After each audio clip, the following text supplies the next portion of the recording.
ልክ 2003 ይመስለኛል አንድ መድረክ ላይ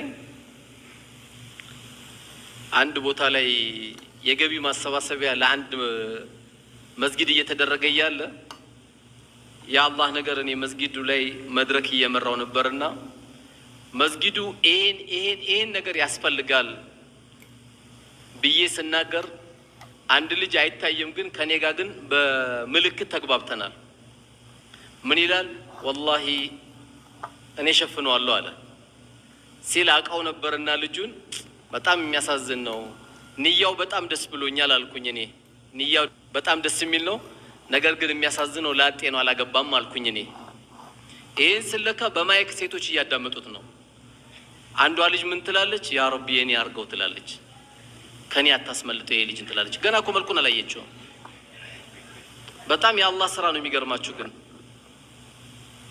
በኋላ የመስጊዱ ኢማም ገንዘቡን ሲሰጠው እባክህ አንድች ልጅ እኮ ጥሩ ልጅ አለች፣ እንደው መድረሳችን አካባቢ እኮ ጥሩ ልጅ አለች፣ እንደው እሷን ብታገባ ጥሩ ነው ብሎ ይነግረዋል።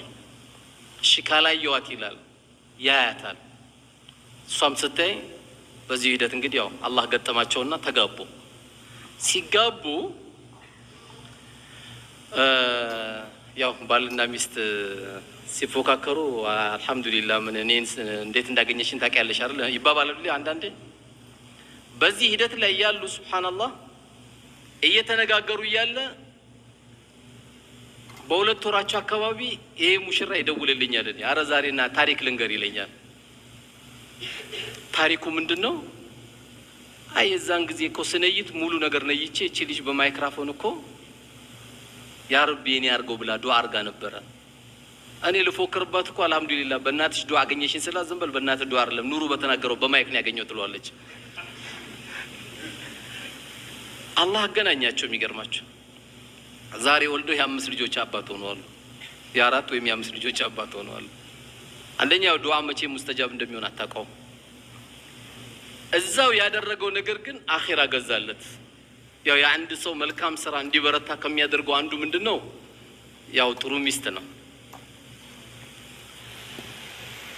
አርባዓቱ ሚነ ሰዓዳ ብለዋል ረሱል አለይሂ ሰላቱ ወሰለም።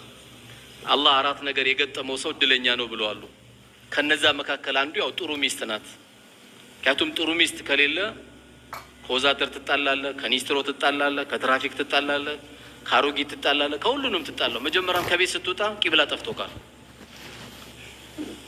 አለመውጣት ነው እንጂ ከወጣ ከማትጣላው ሰው የለም።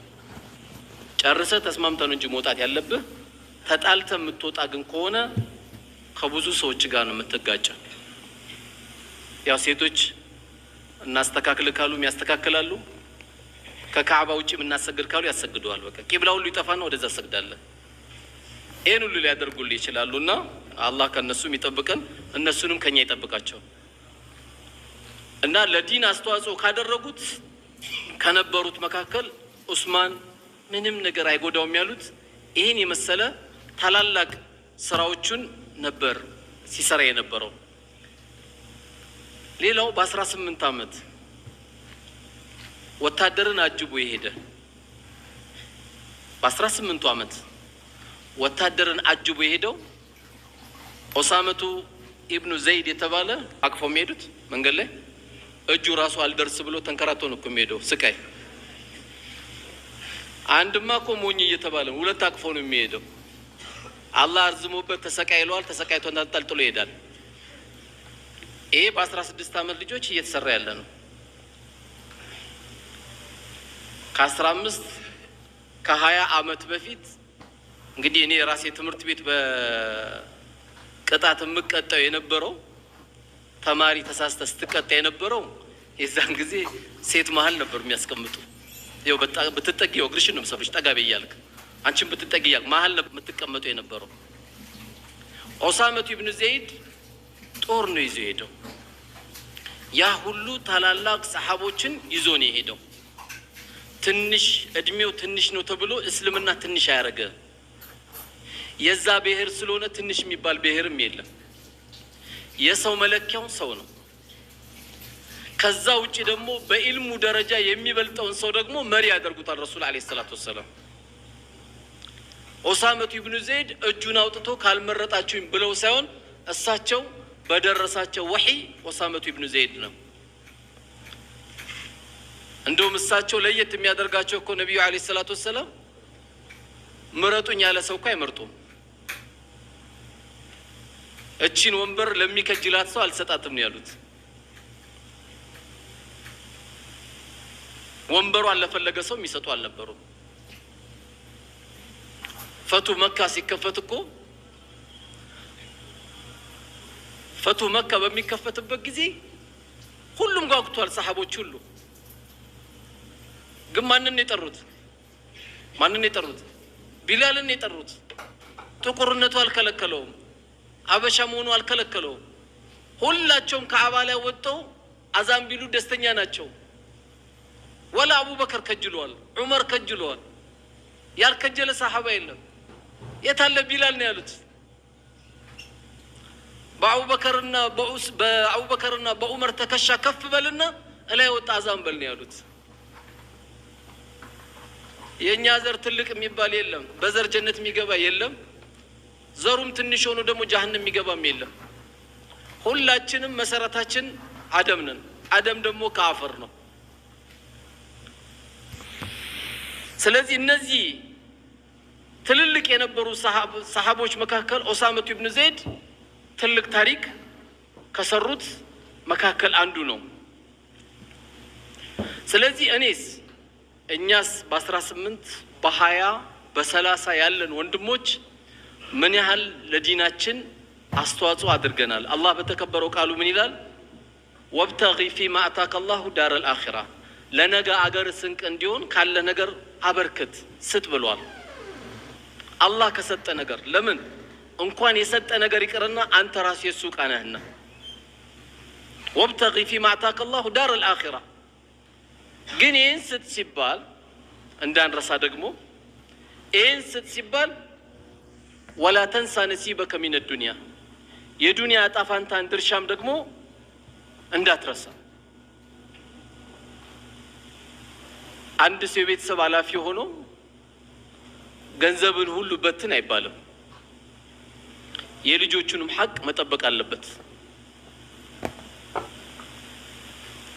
ነገር ግን ለኸይር ነገሮች መስራትና ለዚህ አላህ ለመረጠን ዲን እስልምና መስራት የምንችልበት ብዙ እዚህ በተለያየ ትምህርት ላይ ያላችሁ ወንድሞች አላችሁ።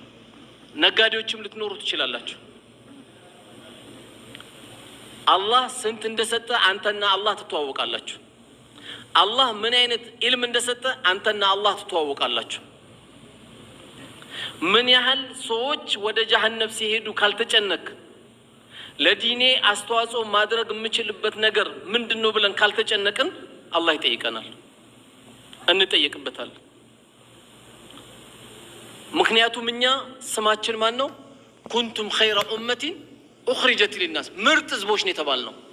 ምርጥ የተባልነው የተለየ ልብስ ስለምንለብስ አይደለም። ምርጥ የተባልነው የተለየ መኪና ስለምንነዳ አይደለም። ምርጥ የተባልነው በመልካም ታዛላችሁ፣ ከመጥፎ ትከለክላላችሁ። ስለዚህ ለዲናችን ስናስቀድም አንዳንዴ አሁን የሚገርመኛል ከወንድም ጋር ለምን ተጣላ ሲባል አይ እኔ አልተጣላሁም ለዲኔ ብዬ ነው ይላል። አረኛ የሚያጣላ ዲን የለም። አንዳንድ ቦታ ደግሞ አንድ ቂብላ ተዙሮ ቦክስ ሲሰናዘሩ ደግሞ የምታይበት አለ። ሁለቱንም ብትጠይቃቸው ጀነት ፈልገን ይላሉ። እንዴ ወንድም ተደብድቦ ጀነት ይገባል እንዴ? የወንድም ጥርስ ተወልቆ ጀነት ይገባል? አይብ ነው እንጂ ወንድሙን በመጥፎ አይን ማየቱ ብቻ ለወንጀል ይበቃዋል ነው ያሉት ረሱል አለይሂ ሰላቱ ወሰለም። ወንድሙን በመጥፎ አይን ማየቱ ቶ መደብደቡ። ዛሬ የምናየው የዚናው መስፋፋት፣ የአማና መጥፋት፣ የአባት ከልጅ ጋር፣ ልጅ ከአባት ጋር፣ እናት ከልጅ ጋር፣ ልጅ ከእናት ጋር አለመግባባት ስናየው ይሄ ሁሉ ነገር መስተካከል የሚችሉት በመልካም ማዘዝ ከመጥፎ መከልከል ሲኖር ነው። ያን እስካላደረግን ድረስ የተሻለ ትውልድ ይኖራል ተብሎ አይጠበቅም። ብዙን ጊዜ የተሻለ ትውልድ ደግሞ የሚኖረው ሰዎች ለዲናቸው አንድ ነገር ተክለው ሲሄዱ ነው። ይሄ ጀማዓ ዛሬ እዚች ጋር መስጊድ ባይሰራ ኖሮ ሰለፍ ይሄዳል